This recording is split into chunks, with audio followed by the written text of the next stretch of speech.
With that said, you know, I couldn't be more proud of our team. You know, that game could have gone completely in a different way. At 4-0.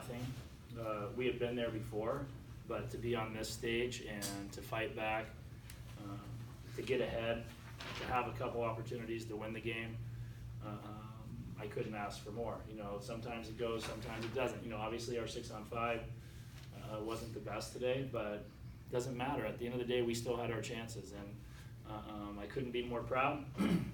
The reality is I said it yesterday, we had one more step to go. We didn't get there, but I can tell you this group will serve so huge for the future of UCLA women's water polo. Questions? Was it a lot of Area Fisher was one of the problems?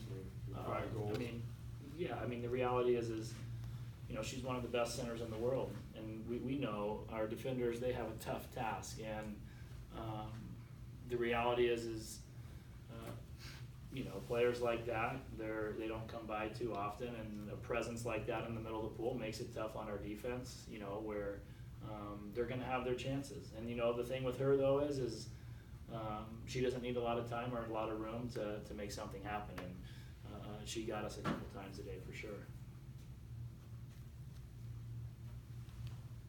What does it say about your team that you were able to come back from that 5-0 deficit and kind of not get discouraged early on?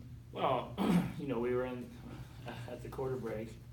I laughed. I said, hey, we were here 6 weeks ago, 4-0. We were talking yesterday. I mean, it wasn't the plan, but maybe it was the plan. I mean, we like to give 4 goals early, but I knew, you know, if we can get back on the rails, that we would have our chance, and they did that, you know, and that's not easy, right? At Stanford and the NC2A semifinal, we're a team, if we're going to be honest, that doesn't have as much experience in the big games as a Stanford. So that thing could have turned south real quick, and you know, we had probably 8 girls that played from the second quarter forward, and it just says a lot about their will.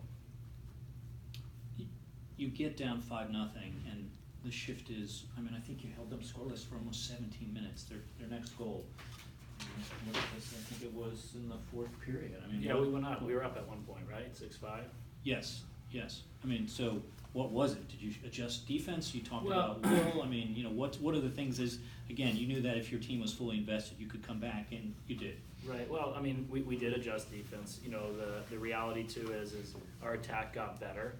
And, you know, really your defense starts in the attack. Mm-hmm. And that's such a fast break team, per se, that really tries to instill panic in your attack. And if you let them get up in the lanes and the splits, like we did in the first quarter and a half, we give them easy opportunities. And our goal was to really keep them in front of us, and we were able to slow that down on the back end of the game. And you know, and it became tough. When they had to go through our front court defense and through Carly, it becomes tough. And, you know, if we would have maybe got it established and settled in a little bit quicker, you know, who knows? Because if that starts earlier, who knows where the psychology of Stanford goes. But the reality is we were able to settle in, and, again, we had our shots.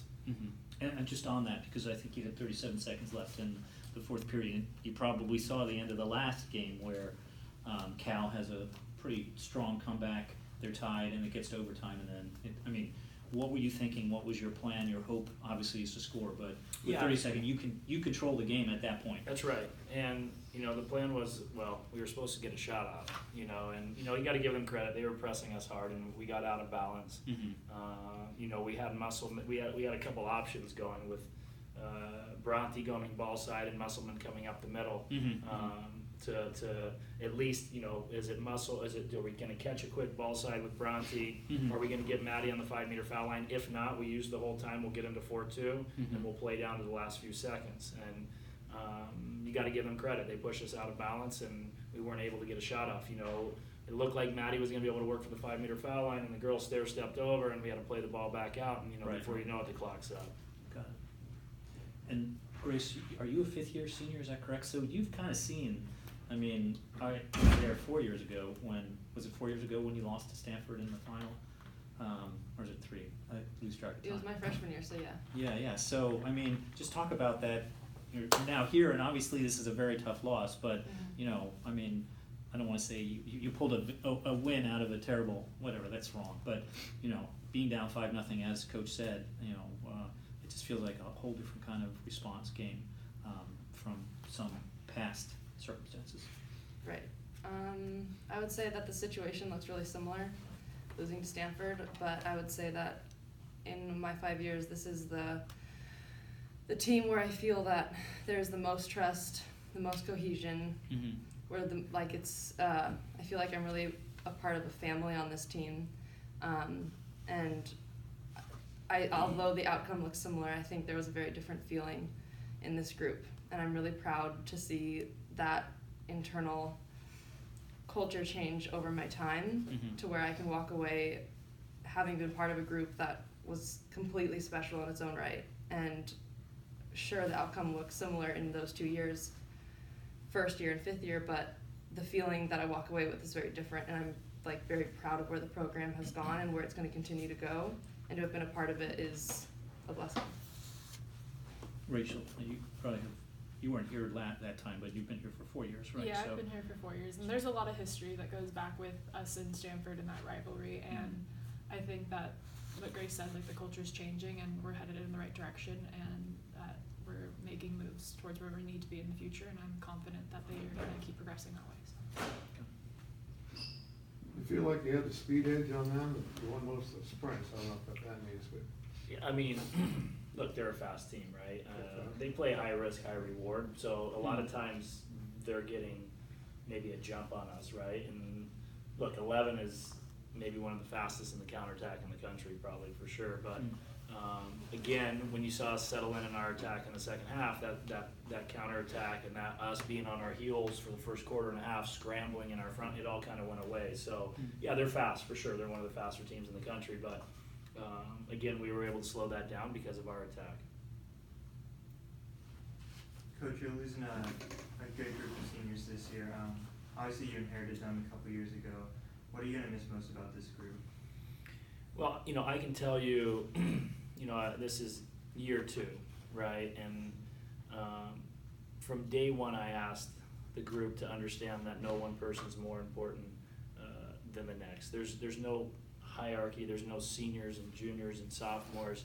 No one role is more important than the next. And you know, the first year they were really good, but this year it was completely different. And that's why you begin to see trust. And you know, there's 2 seniors that didn't even suit up, Louise Hazel and Allie Wiesler.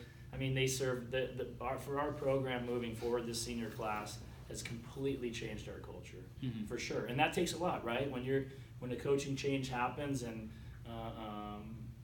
we ask for something that's different than what the norm has been, there can be resistance, or you can trust. And that first year team last year was great, but the evolution that happened this season was really, really incredible. And that's why, you know, I had all the confidence in the world, down 4-0, going into overtime, looking at these women going, we can do this. And we do have trust. We have real trust. And we understand that those kids that were in the stands are equally as important as us in the water. So that is the single greatest gift this class has given this program, and it'll serve this program so well into the future, no matter what happens with the program. This program, for sure, is moving in the right direction, and the reality is that's a big credit to those who really had a switch from what it was before.